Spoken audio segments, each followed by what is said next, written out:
In today's video, I'm going to teach you Notion divider color, 5 minutes. We're going to create a custom colored divider in Notion using a quick math trick. It's fast, flexible, and doesn't require any plugins. By the end, you'll be able to add dividers in any color, length, and thickness to match your page style. First, log into Notion so you're on a page you can edit. Any workspace or page will do. If you want to keep things tidy while you experiment, open a new page so you can see the divider clearly without other content getting in the way. Next, add a math block. In Notion, click into the page and type slash, then math inline, and press enter.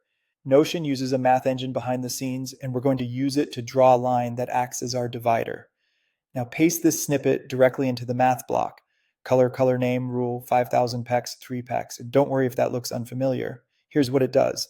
The color command sets the color of what follows, and the rule command draws a solid rectangle. The first number is the length of the line, and the second number is the thickness. Together, that creates a clean colored divider. Replace the text color name with a color you want. You can use a common color name like red, blue, or green, or a hex code for precise branding like number 1E90FF.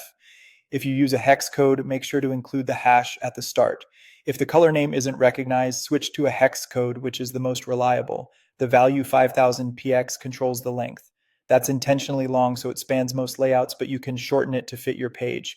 Try values like 800px, 1200px, or anything that suits your content width. If the line extends too far, just reduce the number and preview again until it looks right. The value 3px controls the thickness of the line. Set it to 1px for a subtle hairline, 2px for a light divider, or bump it to 4px, 6px, or more for a bold section break. Keep the px unit on both numbers so Notion reads them correctly.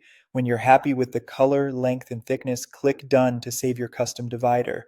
You can copy and paste this block anywhere in your page to reuse it and tweak the values for different sections to create a clear visual hierarchy. That's it. Simple, clean, and fully customizable.